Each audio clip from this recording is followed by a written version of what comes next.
Halo, selamat datang di bacaan hari ini, hari Selasa tanggal 29 September tahun 2020. Ini bacaan umum untuk semua zodiak, ambil jika resonate, lepaskan jika tidak resonate. Silakan lihat description box di bawah ini untuk rangkuman bacaan hari ini, dan kadang-kadang saya menambahkan pemahaman baru di dalam rangkuman tulisan karena kadang-kadang tidak muncul pada saat membaca langsung. Pada hari ini, kata-kata yang agak keras atau mungkin menyinggung kita, mungkin kita rasakan, ya. Tapi kalau menurut saya, dari gambar ini, sepertinya kita perlu melihat lebih jauh daripada itu. Jadi kadang-kadang orang snappy ya, mengatakan sesuatu yang keras itu sebenarnya menunjukkan mereka jealous. Kalau mereka jelas artinya apa? Sebenarnya mereka ingin memberi recognition kepada kita, cuman mereka terlalu jealous untuk bisa mengatakan dengan kalimat yang positif. Tapi untuk kita bisa sampai pada kesimpulan itu, kita harus memahami latar belakangnya dia. Benar atau enggak begitu. Tapi rasanya itu yang ingin disampaikan hari ini. Jadi kalau ada orang ngomong sesuatu, itu belum tentu berarti ada hal yang buruk di kita teliti lagi, atau nggak usah teliti terlalu jauh. Kita, kalau buat teman-teman yang punya kebiasaan untuk tidak terlalu mudah terpengaruh dengan ucapan orang lain, maka ini juga mungkin bisa lewat begitu aja. Jadi ya sudah gitu loh, kan terserah dia mau ngomong apa juga, ini hidupnya dia. Kalau dia ngomongin saya, ya kalau dia ngomong ke orang lain dan orang lain percaya, ya ruginya dia gitu loh. Kadang-kadang buat beberapa orang, omongan orang itu dibuat begitu simpel, tidak perlu menjadi drama, jadi not a big thing gitu ya.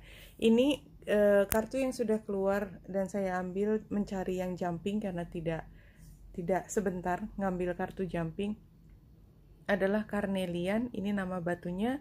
Ini adalah protects against glamour spells. Jadi kita terpesona terhadap kemewahan, ya.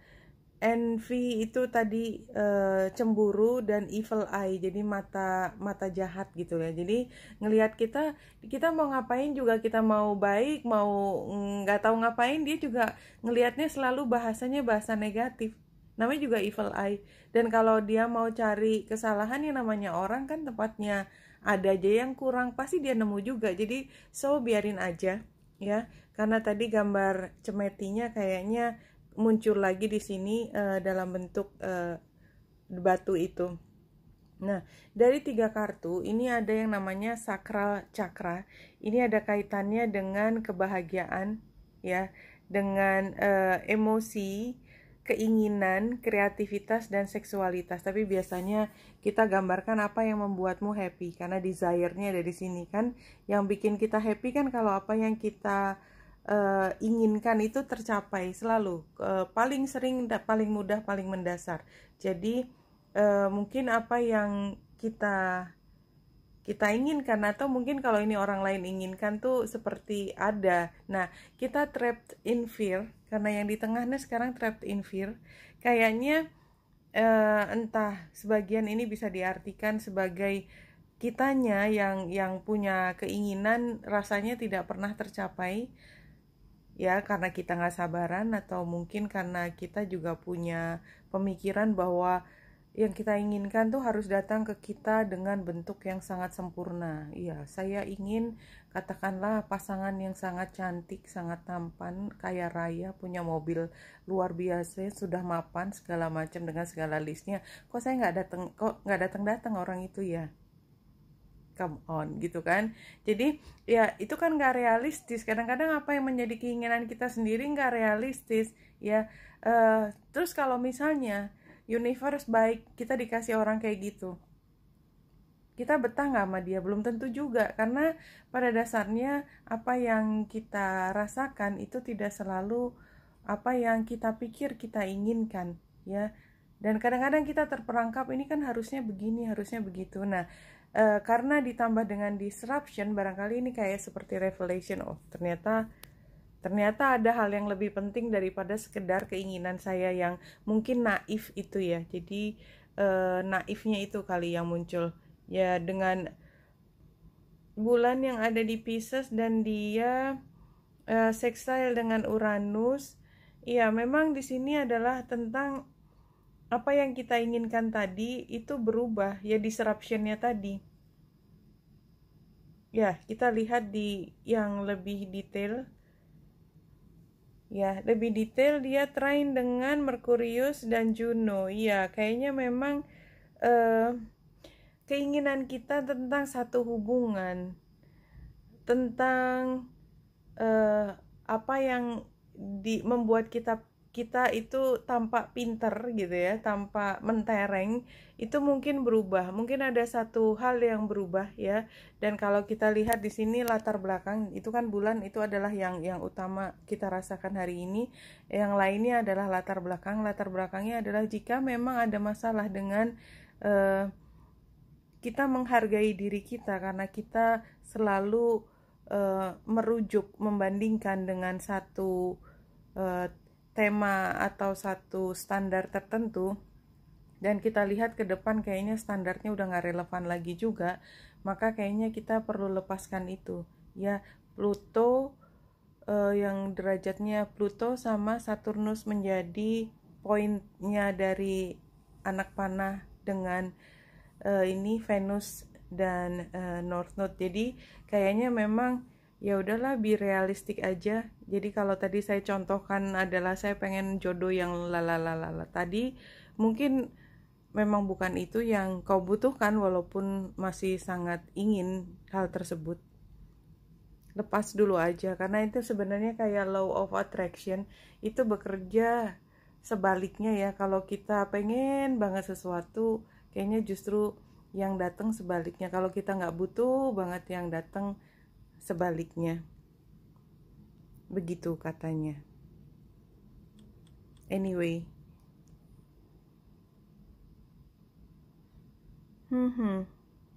Saya lihat dari yang belakang. Assessment, passion, trial and error. Iya, ini kan kayak kita kapan ya si ganteng itu atau si cantik itu datang. Challenge-nya adalah kok nggak ada yang berubah gitu ya, multitasking ya. Kita udah mengupayakan, karena mungkin upaya kita juga nggak nyambung juga kali ya. Advice-nya independent, confident, iya, percaya diri aja. Ini advice-nya. Jadi jangan ngerasa kalau kita tanpa tadi yang saya contohnya pasangan, kalau aku belum dapat jodoh, hidupku tuh berantakan, hidupku tuh tidak lengkap gitu. Enggak kan? Karena kita confident, percaya diri aja, nanti jodoh juga datang kalau udah waktunya. Tenang aja bro gitu kan, tenang aja sis. Outcome-nya adalah refusing to give up. Iya, tapi tetap aja setelah kita bilang udah tenang aja, nanti kalau sudah waktunya dia datang. Iya, tapi ngomong-ngomong jodohnya kapan ya datangnya? Gubrak. Iya, kadang-kadang memang begitu kita. Maksudnya itu bukan komunikasi antara kita dengan orang lain, komunikasi dengan kita sendiri juga begitu.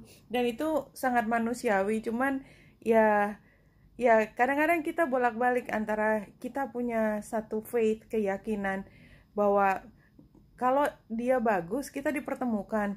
Kalau misalnya dia nggak bagus buat kita, biar gantengnya kayak apa, setelah dipertemukan kita jadian, terakhirnya kan kita sedang nangis-nangis gimana caranya keluar dari situasi itu.